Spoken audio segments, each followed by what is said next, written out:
Alors moi aussi, je vais me prêter au jeu des interviews pour vous parler voilà, de mon parcours, de mon début d'activité, de comment j'ai trouvé mes premiers clients et de comment j'ai vécu le début de l'entrepreneuriat. Donc je suis architecte d'intérieur, coach business pour les décoratrices et je fais aussi de la gestion locative. Donc on va récapituler un petit peu pour vous expliquer vraiment le début des choses. J'ai commencé avec un bac S, bac scientifique. J'ai enchaîné avec une mise à niveau en art appliqué, donc une prépa d'art, une MANA, et 2 ans de BTS design d'espace à l'école de Condé sur Paris. Celles qui ont fait un BTS design d'espace, elles sauront que c'était difficile, c'était compliqué, c'était beaucoup d'heures, c'était beaucoup de travail. C'était parfois des nuits blanches, c'était un petit peu voilà, difficile, c'était intense pour pas forcément des bonnes notes. Du coup, dès que j'ai eu mon diplôme de BTS Design d'espace, j'ai décidé de voilà, faire une pause, de arrêter les études momentanément pour pouvoir déjà voir le quotidien de mon métier. J'avais envie de travailler, de faire des stages, de voir comment ça se passe en agence et de vraiment voir le quotidien de mon métier. Et aussi parce que j'en avais marre de faire des études, j'avais vraiment besoin de faire une pause.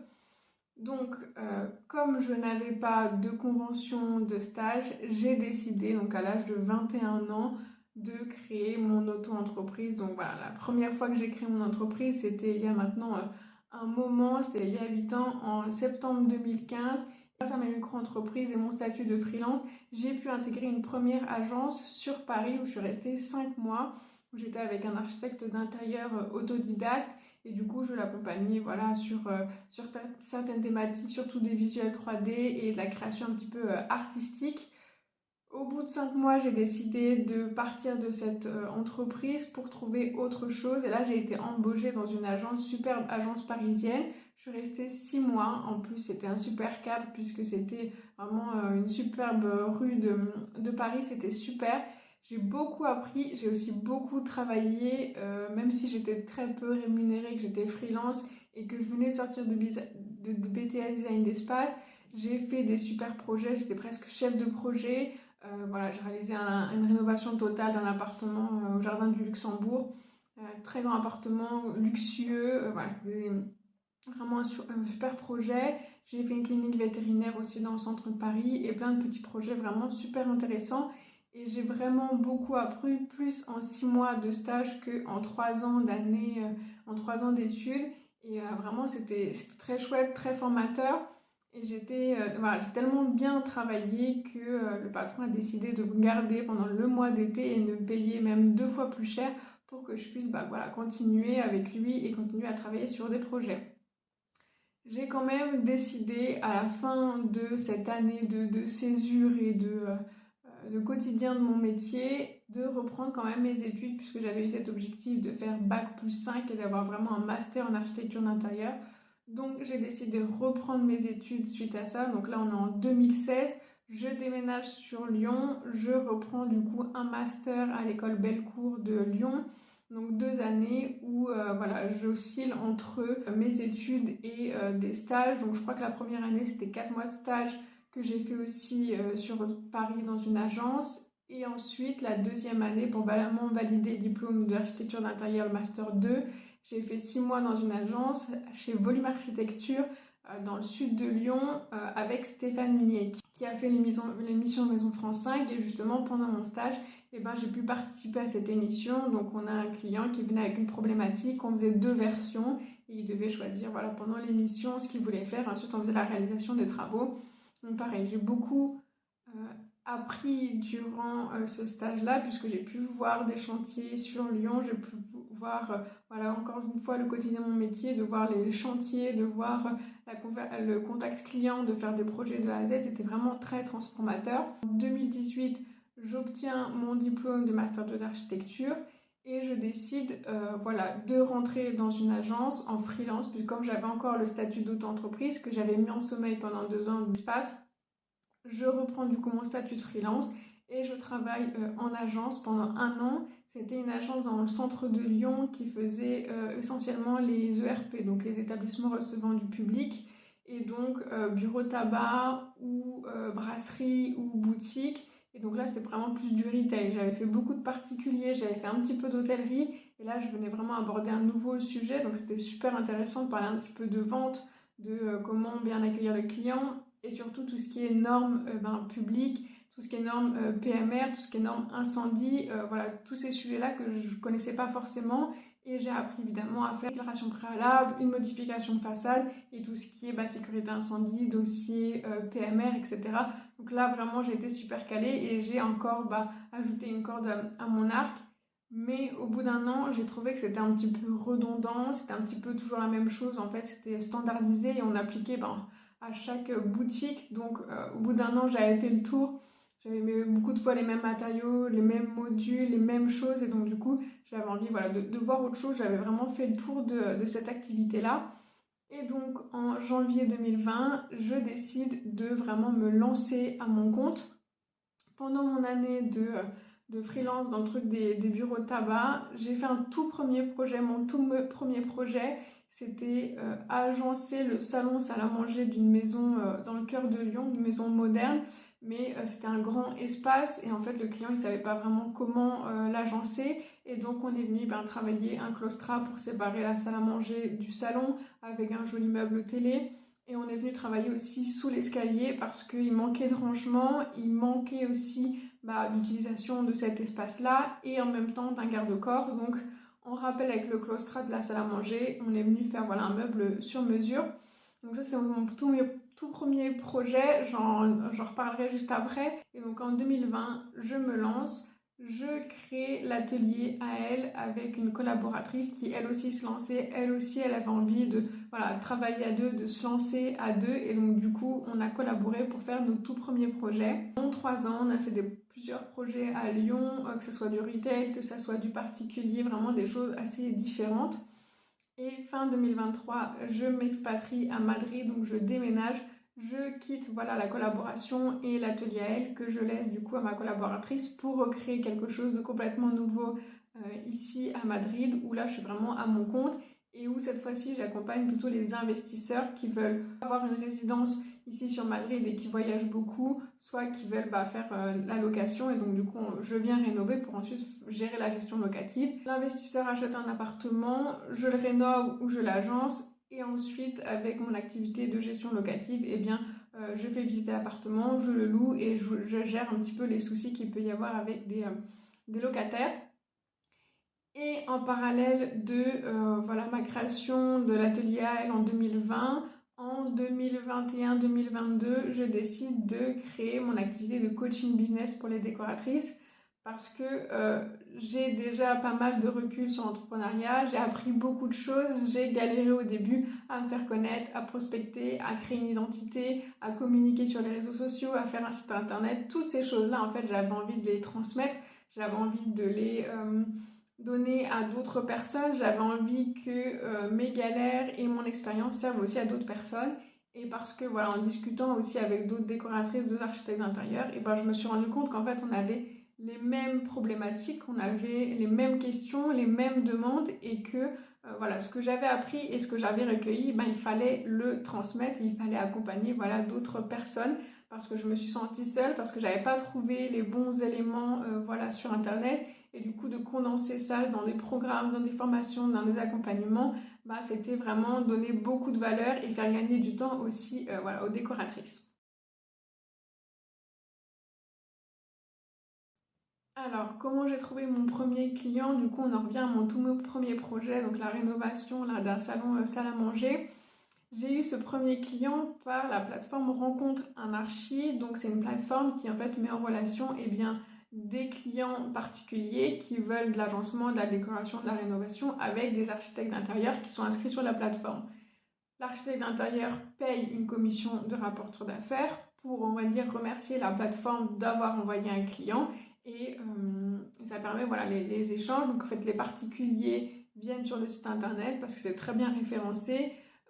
C'est un gage aussi de confiance et d'assurance et ils viennent avoir accès à plein d'architectes d'intérieur qui peuvent sélectionner dans leur secteur et donc du coup ils nous mettent en relation et donc quand le devis est signé, je donne un pourcentage à Rencontre un Archi. Pas forcément une plateforme que moi je recommande parce que quand on débute son activité, certes on a quelques clients mais c'est assez rare, c'est pas forcément la bonne cible et c'est quand même un gros pourcentage qu'on doit donner, donc on gagne déjà assez peu quand on débute son activité et donc on doit reverser beaucoup d'argent à cette plateforme-là, donc c'est pas forcément quelque chose que je recommande, mais effectivement, ça m'a permis d'avoir ce premier client.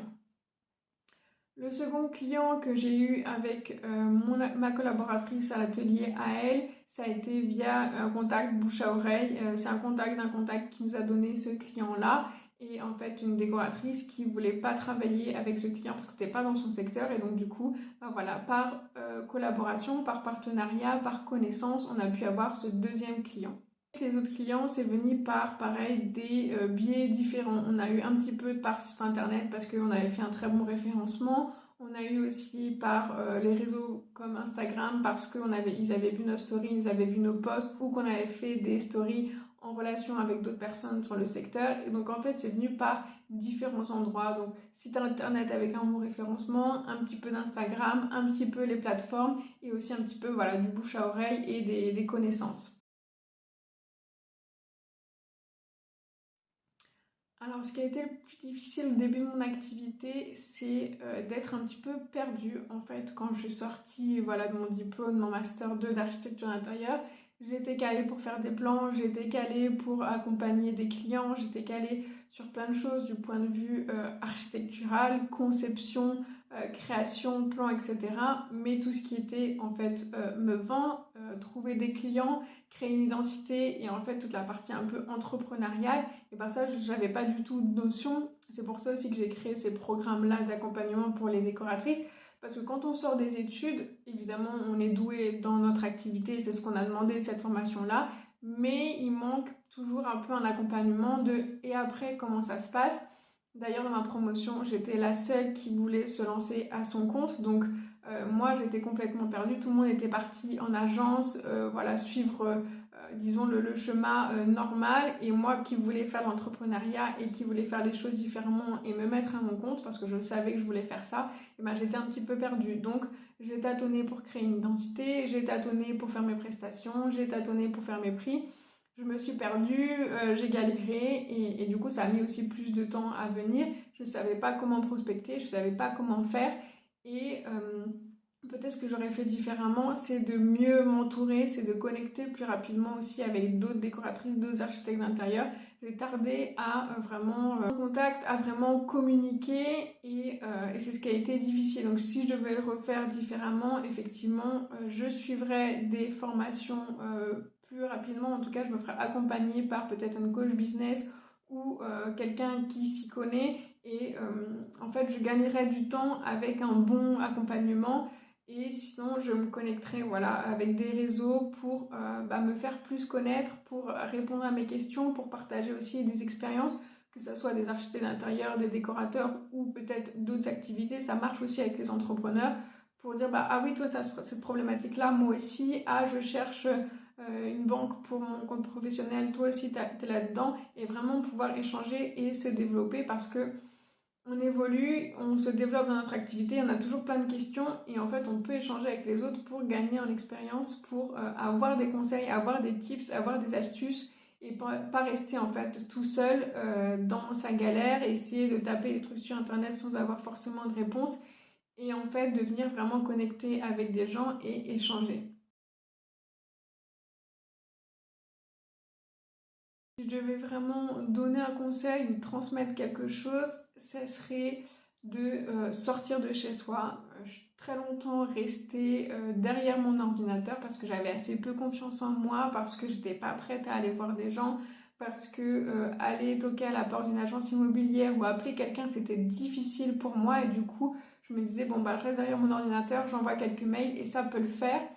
Et malheureusement, c'était pas suffisant et j'ai appris un peu à mes dépens à me mettre un petit peu un coup de pied aux fesses, me dire ok, là je sors de chez moi, je vais faire de la prospection active plutôt que de rester sagement derrière une plateforme, derrière mon ordinateur, derrière une mail.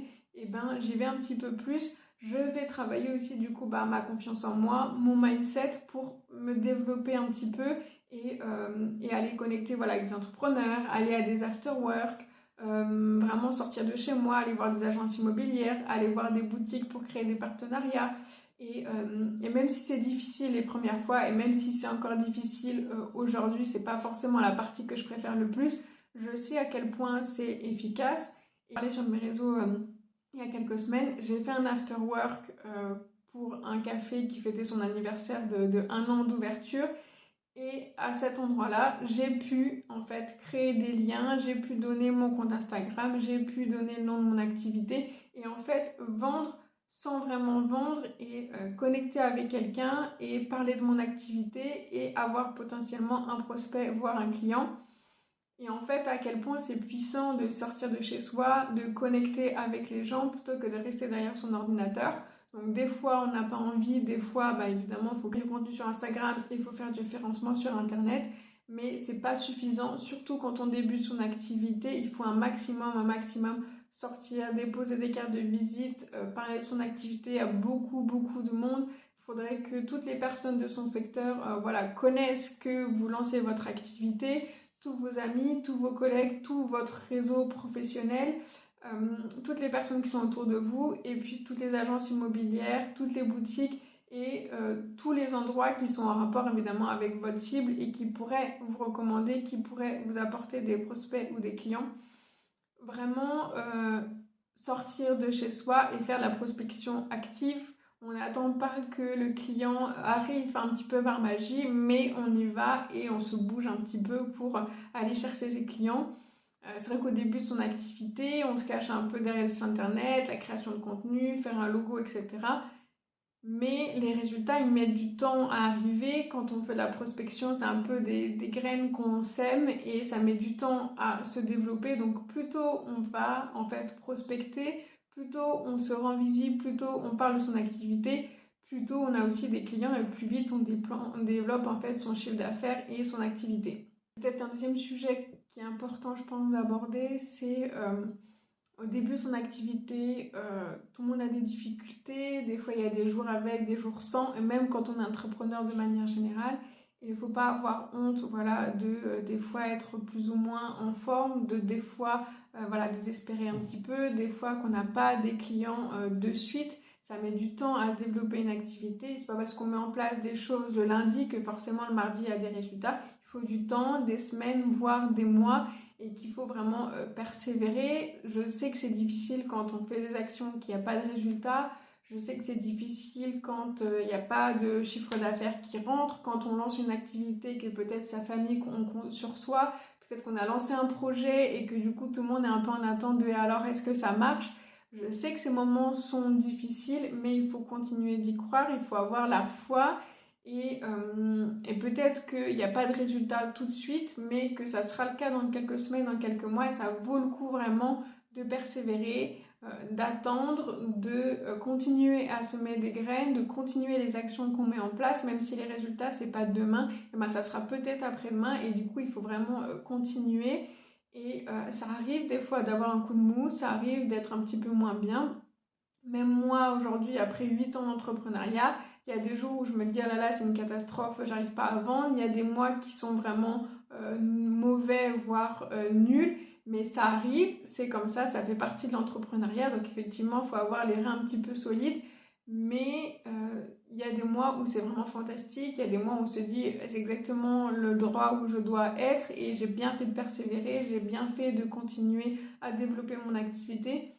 Donc quand il y a des moments un petit peu plus difficiles, on les accueille, on dit ok, ça va pas trop, là j'ai des doutes, c'est un petit peu difficile, mais on reste pas non plus à se morfondre, on en parle à quelqu'un, à son compagnon, à une amie, à peut-être une copine décoratrice qui va nous remonter un petit peu le moral, et puis on évite de ressasser ce truc-là tout le temps. C'est normal d'être un petit peu triste et des fois d'avoir des doutes, des questionnements, c'est complètement ok, mais essayer de se remettre quand même en marche, de ne pas rester bloqué, de ne pas ressasser des émotions un petit peu négatives et voilà, continuer d'avancer. Ça m'arrive encore une fois aujourd'hui d'avoir des moments où je suis moins bien et des mois qui sont plus difficiles, mais j'ai appris avec le temps à plus me focus dessus et à me dire oh là là c'est une catastrophe et je suis en danger et de continuer à avancer, d'avoir cette discipline. Et si le lundi ça va pas bien, et ben le mardi ça va un petit peu mieux et le mercredi je pète la forme. Et heureusement que je me suis pas bloquée sur le lundi parce que sinon j'arriverais pas à développer mon activité, j'arriverais pas à avancer et j'en serais pas là où je suis.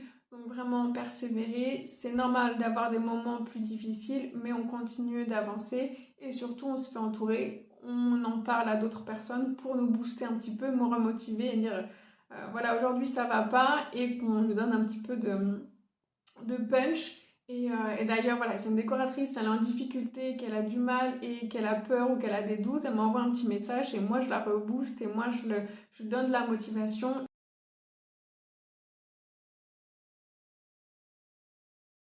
On peut me retrouver surtout sur ma page de coaching business pour les décoratrices, où on peut m'envoyer mes messages, où on peut voir mon site internet, où on peut voir mes programmes. Mon site internet c'est décorateur de son intérieur toutattaché.com. Donc sur mon site internet, sur mon compte Instagram, c'est lauriane.po.coach. Sur ma chaîne YouTube aussi, lauriane.po.coach tout attaché. Et pour tout ce qui est un petit peu plus architecture et décoration, ça sera du coup en espagnol. Donc voilà, si vous êtes intéressé pour aller voir un petit peu mon site internet, mon univers et mon site internet par exemple de gestion locative, tu peux me contacter et j'enverrai voilà les infos.